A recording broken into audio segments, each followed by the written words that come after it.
Bom, agora a gente vai falar um pouco sobre as ligações entre os átomos. A primeira que a gente vai falar é a ligação iônica, que consiste basicamente da transferência de elétrons entre dois átomos. Isso ocorre quando algum átomo eletropositivo ele se transfere para algum átomo eletronegativo. Nesse caso, esse átomo eletropositivo cede os elétrons fica com uma carga positiva, porque os elétrons têm carga negativa, e o elétron negativo recebe esses elétrons e fica com carga negativa, porque ele recebeu os elétrons negativos.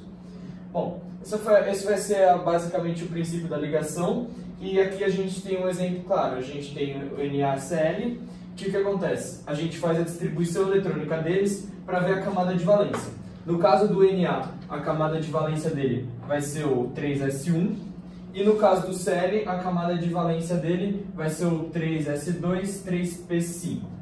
Então, como a gente faz esse tipo de ligação baseado na camada de valência, porque os átomos estão sempre buscando ficar com 8 elétrons nessa camada, a gente vai ver que o Na tem um elétron sobrando, né? Ele precisa ter 8 só na camada de valência, só que ele tem um elétron sobrando. Então ele tem a tendência a perder esse elétron. Então, como o Cl precisa de exatamente um elétron para ficar com 8 na camada de valência, eles se ligam e ele vai ceder esse elétron, que vai formar a substância NaCl, o Na sendo cátion e o Cl sendo ânion. Bom, basicamente, agora só para dar mais um exemplo, a gente está ligando o alumínio com o oxigênio. A gente já fez a distribuição eletrônica, aqui está só a camada de valência, que do alumínio é 3s2, 3p1 e do oxigênio 2s2, 2p4. E como você pode ver, aqui a gente faz a ligação e ele se encaixa perfeitamente. Você vai precisar de 2 alumínios para ligar com 3 oxigênios. Cada alumínio você vai ter 3 e você vai precisar ligar e cada oxigênio precisa de 2 elétrons. Então você passa 2 do primeiro para o primeiro oxigênio e combina 2 elétrons para passar para cá e mais 2 para passar para cá. Assim você termina de usar todos os elétrons dos alumínios e dos oxigênios e termina com a fórmula da substância, que seria L2O3. Um último exemplo relacionado a essa matéria, a gente vai fazer a ligação do sódio com o... Isso é sódio, não? Sódio. Sódio com hidrogênio.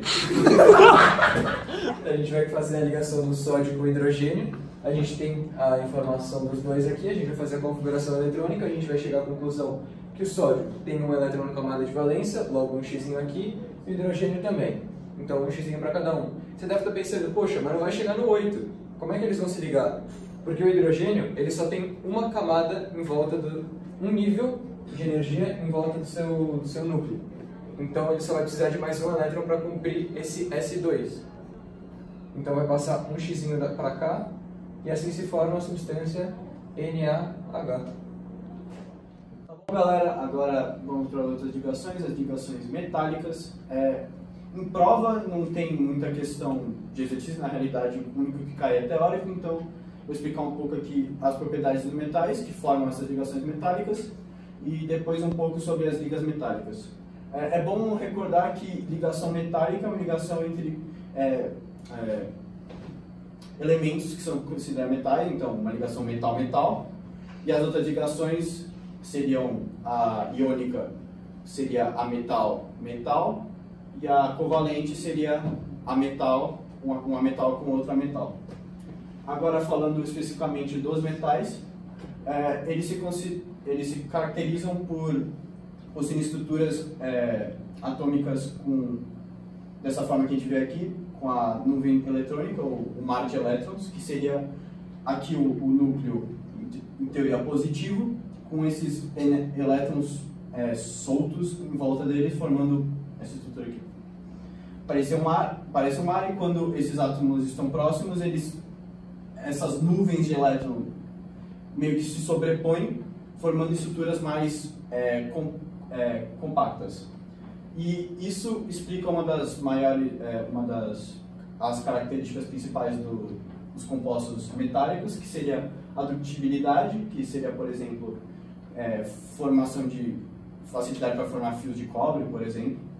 A maleabilidade, que quando eles chegam a certa temperatura, você consegue deformar e moldar essas estruturas de uma forma que você queira, como, por exemplo, forjar uma espada, ou o que seja. E eles também são caracterizados por altos pontos de fusão e ebulição, apesar de ter algumas exceções como o galho. Como eu já falei, essas estruturas mais compactas que essa nuvem eletrônica permite faz com que esses materiais tenham elevada condutividade térmica e elétrica, porque a energia, o calor e a energia elétrica conseguem passar mais facilmente entre os átomos, já que eles estão mais próximos. Outro ponto importante são as ligas metálicas, que são o que uma ligação metálica forma, que seria essa ligação, como eu já disse, de um composto metálico com outro metálico, no mínimo mais um composto metálico, mas não necessariamente todos os compostos de uma liga metálica são metais. Uma das principais características dessas ligas seria a diminuição da temperatura de fusão, como a gente pode ver, por exemplo, no fusível, que é uma liga metálica de diversos metais, que é utilizada para evitar curtos-circuitos mais sérios, porque tem um ponto que a sua fusão a temperatura de fusão é menor, então se tem um curto, ela vai derreter mais rápido e vai cortar o circuito. O aumento da dureza, como a gente pode ver em joias, por exemplo, um anel de ouro 18 quilates, ele tem 75% de ouro e 25% de prata e cobre, por exemplo, ou bronze, e isso faz com que a estrutura fique mais firme do metal, da liga no caso. E o último seria o aumento da resistência mecânica, como a gente pode ver no aço, que é uma liga metálica com base no ferro, que é utilizada, por exemplo, em construção civil, porque tem uma maleabilidade maior e, com certeza, tem uma resistência também à pressão, resistência mecânica mais elevada. Tá, agora a gente vai para a ligação covalente. O que é a ligação covalente em teoria? Quando os dois átomos compartilham elétrons, quando os dois querem chegar em 8, só que um não quer ceder para o outro. Então a gente tem aqui exemplos de ligação simples, HCl é a fórmula molecular, e a gente vai fazer Lewis aqui, a gente vai descobrir que, na verdade, esse não vai querer dar para aquele porque ele quer chegar em 2 e esse quer chegar em 8. Então eles compartilham os elétrons. E a fórmula estrutural seria simplesmente uma ligação simples. Vamos para a ligação dupla, basicamente a mesma coisa. A gente tem O2, que é a fórmula molecular, a gente vai ver que os dois têm 6 e eles querem compartilhar para chegar em 8. Ligação dupla. Ligação tripla é a mesma coisa, os dois têm 5 e eles querem chegar em 8. Então eles compartilham 3. E daí é uma ligação tripla. Bom, aqui a gente tem outro exemplo de ligação covalente, só que esse aqui tem um caso especial, que é o caso da nativa. Bom, então para começar vamos fazer o Lewis normal. Esse aqui vai compartilhar com esse. Esse aqui precisa de mais um para compartilhar e ficar na regra do octeto. Esse aqui vai compartilhar outro. E esse aqui vai compartilhar outro também. Agora, se você perceber, todos esses estão na regra do octeto, mas vão sobrar 2 que não estão.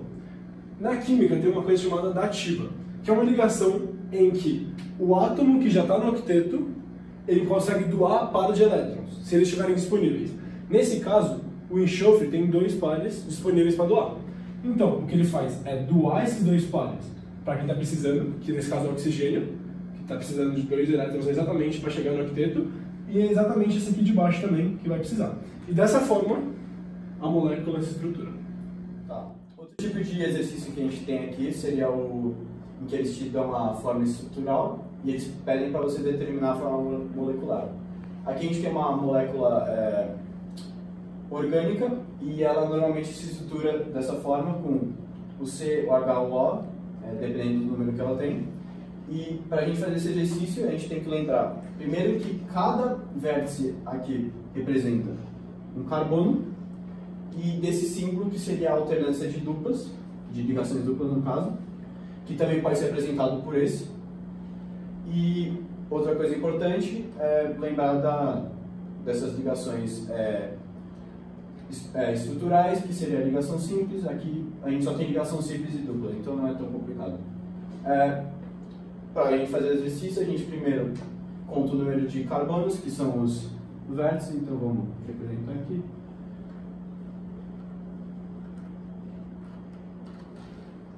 Tá bom. Aí você fala, é só isso? Então, aqui a gente tem que lembrar que o carbono, para ele fazer essa ligação, ele vai querer formar a regra do octeto. Então, em alguns casos, como por exemplo nesse, o carbono só está fazendo 3 ligações. Só que para ele chegar no oitavo elétron na camada de valência, ele precisa de mais uma. Então o que a gente faz? A gente liga um H. E agora ele formou 4 ligações. Aqui, esse carbono já formou as 4, como a gente pode ver, uma dupla aqui e 2 simples. Nesse caso aqui também, uma simples, 2 simples e uma dupla. Esse aqui, que nem o oposto dele, também precisa de um H para completar as 3 ligações. E esse aqui também, de mais uma ligação para completar as 4, formar a regra do octeto. Com isso, a gente já completou, porque esse aqui também tem 4, esse aqui tem 2 simples e uma dupla.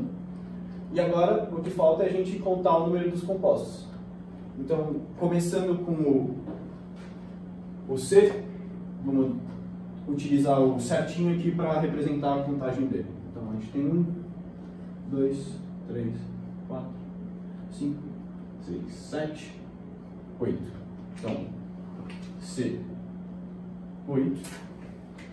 O H vamos circular.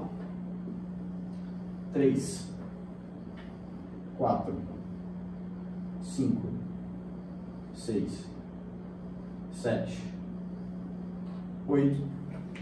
H8. E o O, no caso do oxigênio, vamos só contar. 1, 2, 3. Então, C8H8O3, essa é a forma molecular.